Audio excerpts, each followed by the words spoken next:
Si tous les téléspectateurs auront les yeux tournés vers Stromae, président d'honneur des Victoires de la musique vendredi, un autre président se cache derrière cette 37e cérémonie, Stéphane Espinosa.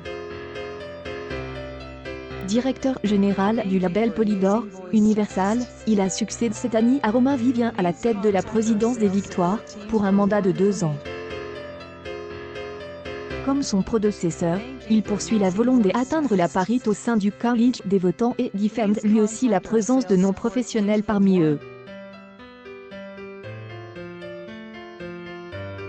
Son arrivée s'accompagne également de la création de la nouvelle catégorie album le plus stream, qui remplace ainsi celle du single le plus stream en 2021. À quelques jours des Victoires, 20 minutes à interview Stéphane Espinosa, sur les axes de sa présidence, sur les spécificités de cette cérémonie, mais aussi les critiques dont elle a fait l'objet. Avec un état d'esprit positif parce que pour moi les Victoires c'est quelque chose de très important. C'est un moment où elles ont fait une espèce de bilan de l'année, et où les révélations ont pour la première fois l'opportunité de faire une prestation à 1 heure de grande écoute. Pour moi c'est un truc essentiel, ça fait un petit moment que je travaille dans la musique et les Victoires ont toujours eu un rôle important pour beaucoup de jeunes et pas un passage oblige, mais c'est vrai que c'est quelque chose qui souvent peut aider des artistes à trouver leur public. Pour moi c'est une cérémonie qui a donc de rôle, faire une photographie de l'année passée, et nous présenter les talents de demain.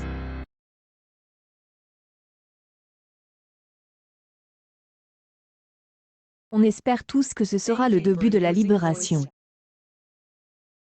Les nouvelles sont plutôt bonnes, et on espère que les semaines à venir soient celles de la vraie réouverture où on puisse retourner à des concerts normalement.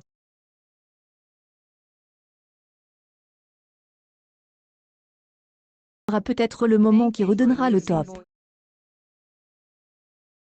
Nous paraissait vraiment important d'être justement encore plus connecté avec ce qui se passe, et avec la créativité du moment.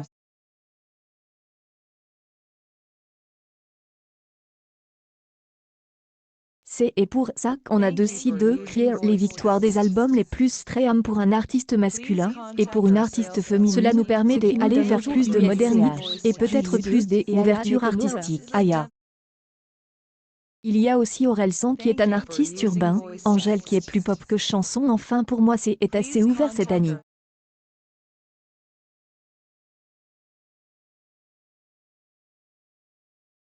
Toujours progresser, on réfléchit naturellement à ce qui pourrait faire évoluer les choses de manière positive. Mais là je trouve ça assez représentatif de ce qui se passe cette année.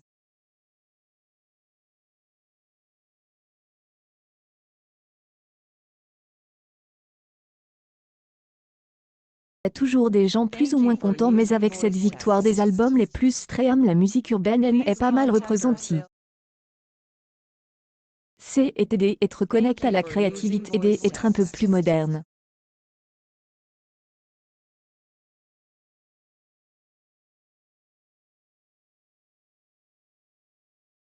Et vraiment l'intérêt aujourd'hui pour moi.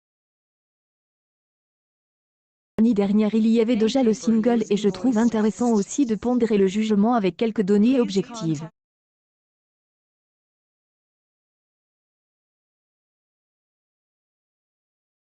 Je peux comprendre parce que c'est vrai que ça a été un des grands succès de cette année. Il a gagné l'année dernière, mais je t'aime avec Camille Lelouch a été élue chanson originale en 2021. L'album était sorti.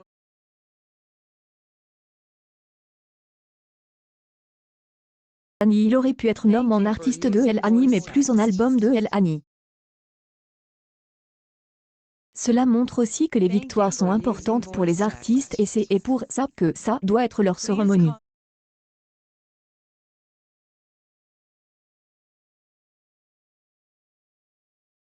Je trouve que les votants ont peut-être décidé de voter pour des albums sortis cette année.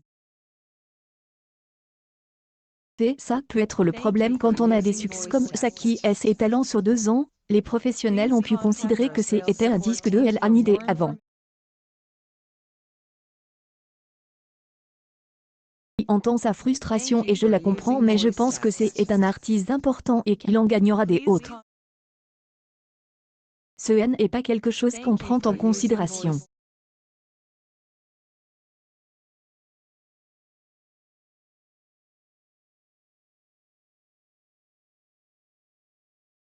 Par exemple, en album, il y a 5 noms, au lieu de 3 pour les autres catégories, justement parce qu'on voulait qu'il y ait plus de diversité, et ouvrir à plus des albums. Après, je ne pense pas que ce soit lié ça.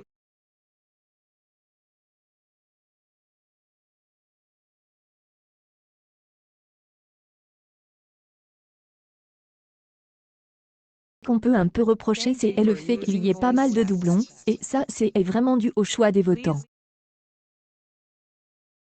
L'album des Orelsan a vraiment marqué, pareil pour ceux de Juliette Armanet, Clara Luciani, Feu Chatterton. J'ai l'impression que les votants ont eu envie de les féliciter dans toutes les catégories et c'est pour ça qu'il y a eu des albums forts que les gens ont tenu à nommer et mettre en avant. Je pense vraiment diversité musicale, et je suis pour qu'il y en ait de plus en plus.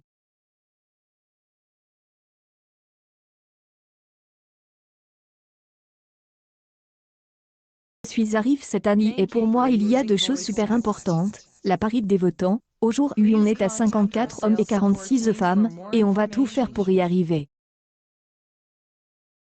Sûrement, une plus grande diversité, mais ça dépend aussi des sorties et nous sommes un peu tributaires du marché malheureusement.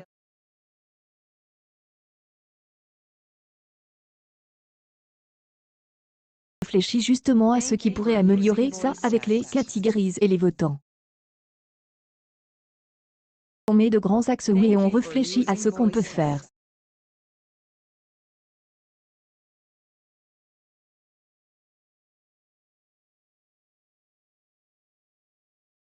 Après, comme je vous le disais, nous sommes aussi tributaires des sorties et selon les années tel genre musical peut être plus marqué qu'un autre. La conscience de ça et on travaille dessus pour essayer de progresser l'année prochaine.